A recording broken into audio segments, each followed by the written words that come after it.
Hello everyone, it's Inner City Prepper here again, back with a new video. It's been a few days. Hope everyone is having a good week.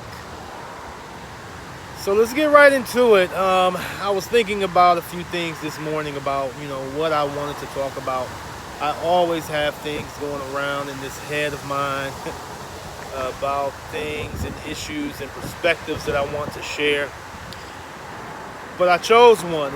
It's something that I feel strongly about. So let's get right into it. As a prepper, whether you're a seasoned prepper or whether you're a new prepper, oftentimes it can give you anxieties, right?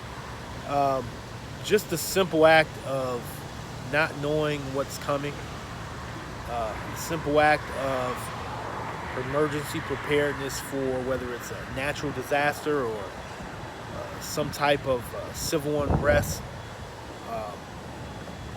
It can really, after a while, you can start feeling anxious. And I have to be honest, I found myself this week in this calm before the storm of election and holiday season and just this whole next 3 months, what I would say.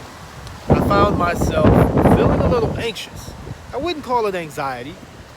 I've never struggled. Fortunately, I've never struggled with any medically diagnosed anxiety or depression or anything like that. However, I know many people who do. People very close to me, friends and family, that struggle with anxiety and depression and things related to that. And I really empathize with those, with that type of issue that some people have. And so when you're prepping,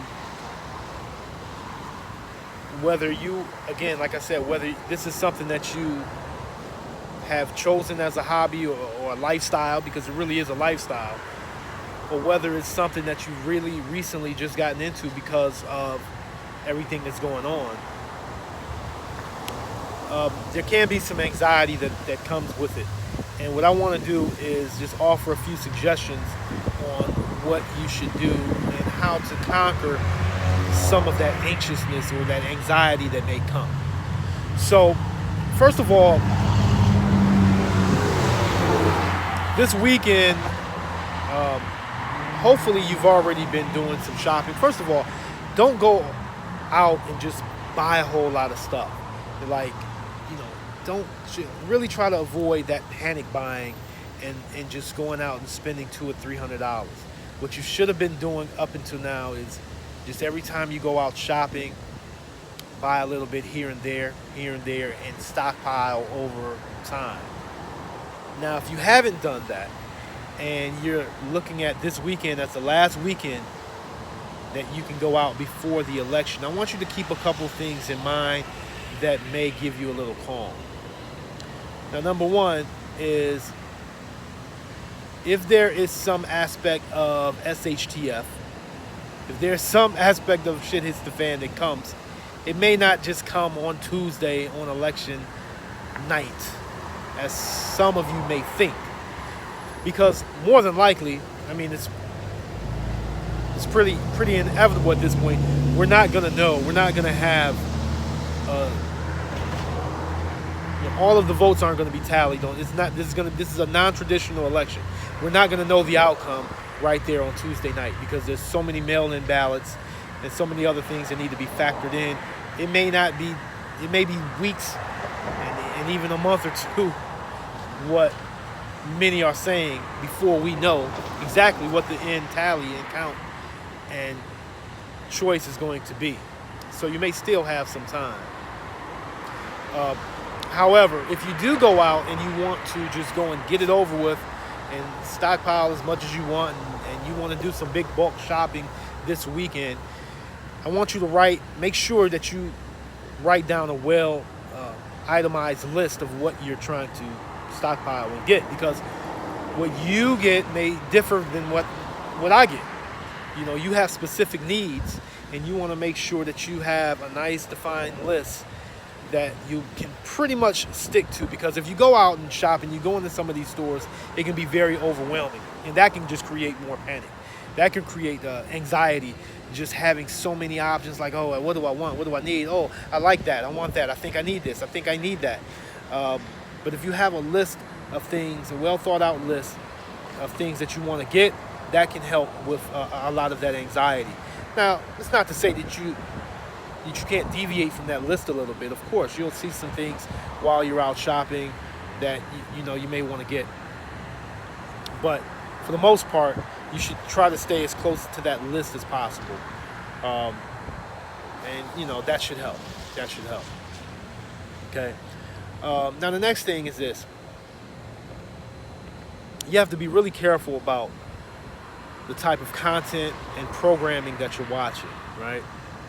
If you're watching, it's funny because a lot of times I find that people who deal with anxiety and stuff like that, they're drawn and they're attracted to various dystopian type of books or programming, things that kind of reinforce and create or increase, I should say, that anxiety. But you're going to have to be really careful about what you take into your spirit and what you watch, and at least balance it out. Watch some comedy, watch some light-hearted programming. Really take inventory about the type of programming and entertainment that you're taking in, because that can increase your anxiety in these uncertain times. So lay off some of that if possible and if need be. Okay. Now also,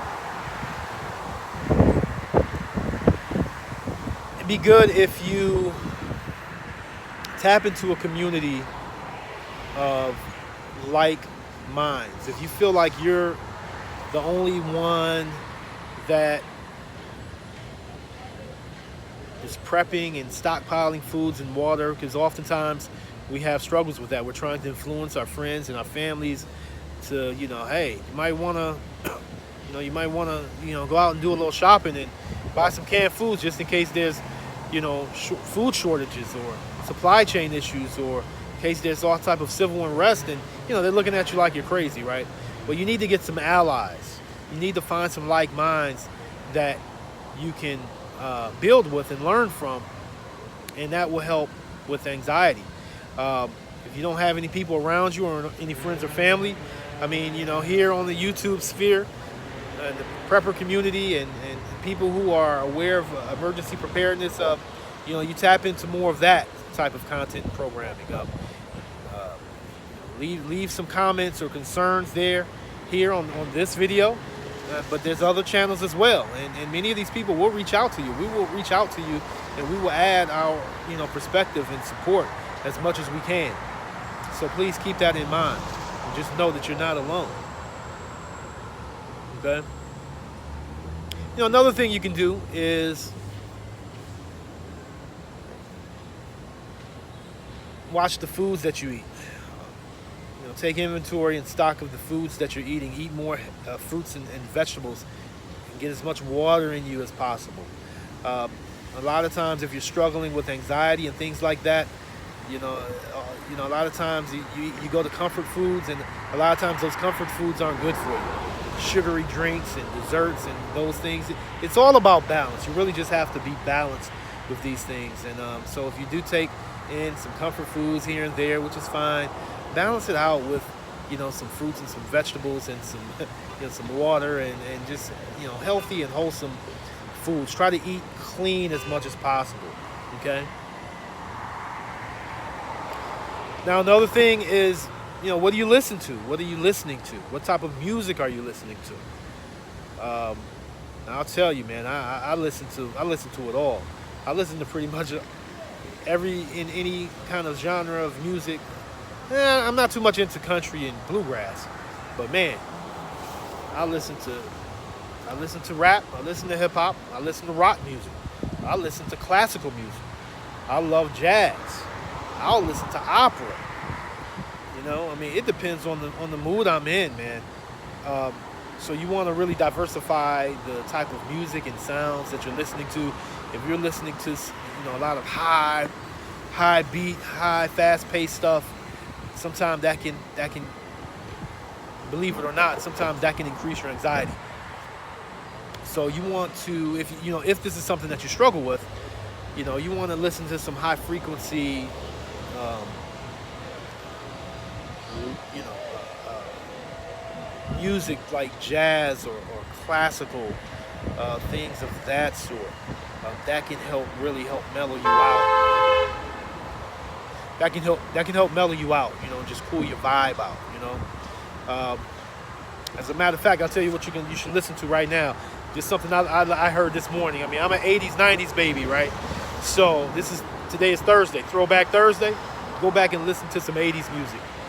All right, get some of that 80s nostalgia in you.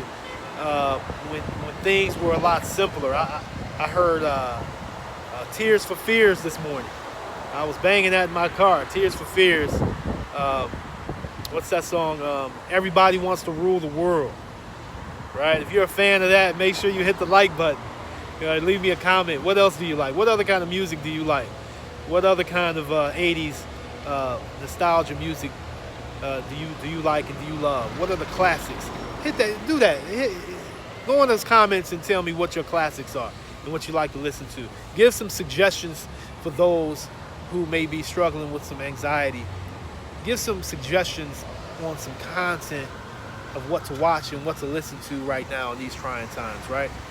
Hey, like I said, I don't really struggle with anxiety, but I may take some of those suggestions as well, because even if you don't struggle with any of these diagnosed type of things, we're all human, and we all have our breaking point or our limits in which that anxiety or that anxiousness starts to creep up. And honestly, I have felt it. I felt it this week a little bit, and So anyway, that's all I have for today. We're at the 12-minute mark, and make sure you like the video, subscribe to the channel, share the channel. Again, we are a new channel, and we're going to eventually increase the content and the quality. Right now, I want to get up to 100, 200 subscribers, and I've got a lot of things that I want to talk about. We've got a lot of things coming up. In this fall and winter, a lot of stuff to talk about, a lot of stuff to learn and share. Okay. All right. So anyway, this is Thursday again. Go out this weekend. Do some more prepping. Stockpile some more foods and water. Talk with your friends and family. Try to inspire them. Send them this video. Send them one of my other videos. Look at some other channels. If it's relevant, then you watch that video and send that video to them. But the whole thing is, let's just get more aware of emergency preparedness, especially for those who live here in the inner city, which that test can be even more. The tests and trials of living in the inner city during these times can be even more so than other geographical areas. So anyway, that's all I got. Peace and love and light to everyone. Until the next time, we out. Peace.